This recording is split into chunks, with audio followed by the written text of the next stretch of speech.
Hey, welcome back. Let's talk about what I've been up to the past 2 weeks. So, just a quick disclaimer, I was watching last week's video. I just had it on in the background while I was doing something else because, I feel like it's important to watch my things, make sure I'm getting the message across that I want. And to be honest, I didn't feel like I really was. I felt like it was a lot of it felt very scripted, which it was. I put a lot of time into making a script and trying to make sure that everything goes where it wants. And I just felt like it didn't really come across like that in the video.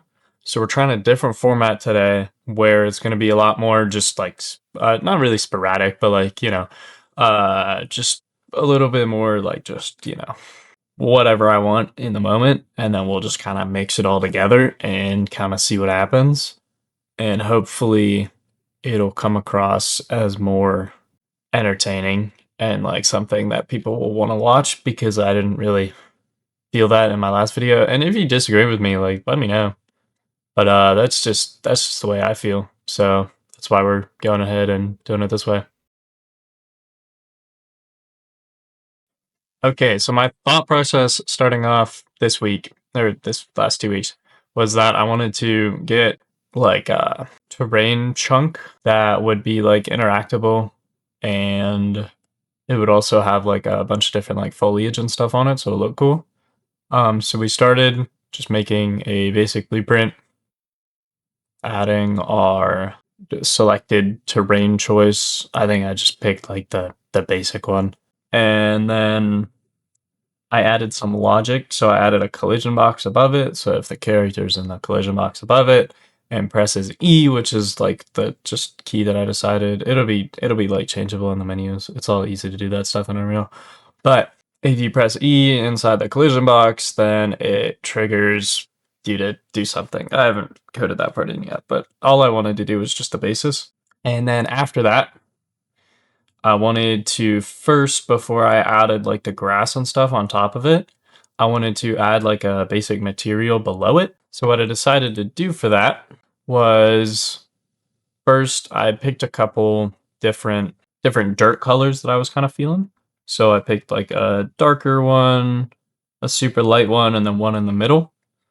And then what I did was I just made it randomize and go through all the different ones. So there will be dark sections, there will be light sections, and then there will be the middle sections. And then I just added a separate thing that was a gray. And I wanted this to be little tiny pixels, so little tiny rock pixel clusters. So then I added that in, and then my final thing to add in was I wanted to add in some texture to the material so that it wasn't just flat. And for that, there's a pre-made water one, and then I just scaled down the weight of that so that instead of being super high up and all watery, it was just a little change in the texture. And so whenever you look at it, it looks randomized, it looks textured, and that was really all we were looking for.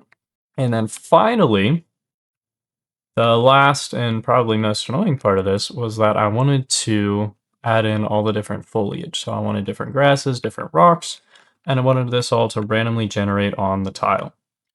So my first step with doing this was I made a separate map where I just laid out all the different assets that I wanted to use. So it's a bunch of different grasses and then some different rocks. And then I went in and I changed their sizes. So they were all scaled to whatever, and then I scaled them down to what I thought would fit for this texture.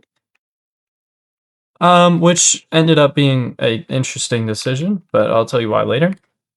And the idea with this was that then I could go into the procedural generated thing, the PCG system, and I could just have it select the different ones, with grass being the highest weight, so the most likely, and all the different rocks and stuff being way less likely, and that sort of thing, right?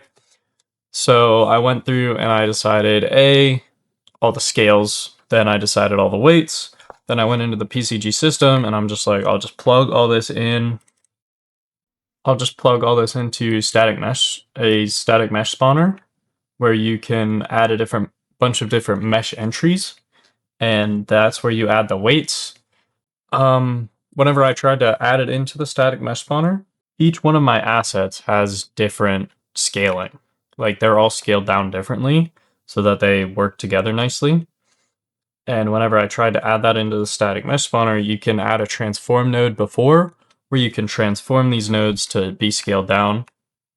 But I wanted them all scaled down differently. So the easiest method of changing all of that was to instead of using weights, I used random choices with different ratios.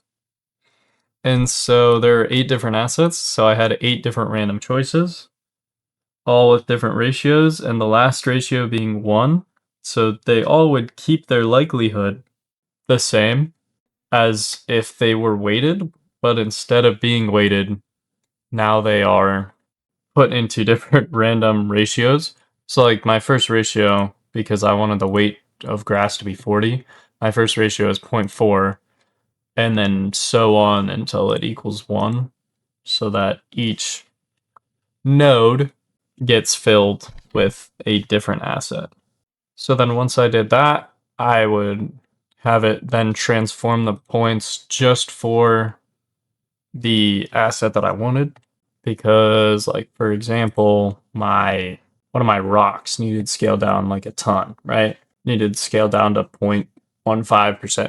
So then I just had to go through the random choice, then transform so that it scaled down to what I needed it to, and then it would spawn that mesh. So then I plugged this all in, and surprisingly, everything just kind of worked out. It looks really good, and the good news about this is it's all scalable, and it all works the way I want it to. So if I'm a little character, and I stand on where I want it to, and then I press E, it'll print hello, which is just what I coded to make sure that it knows that I'm pressing a button. But yeah, it's super simple. It looks nice. And that's about it. So that's all for this video. If you enjoyed it, be sure to leave a like, subscribe. That's something you can do. I'm also starting a TikTok and a Discord. Links to both of those will be in the description. Thanks for watching.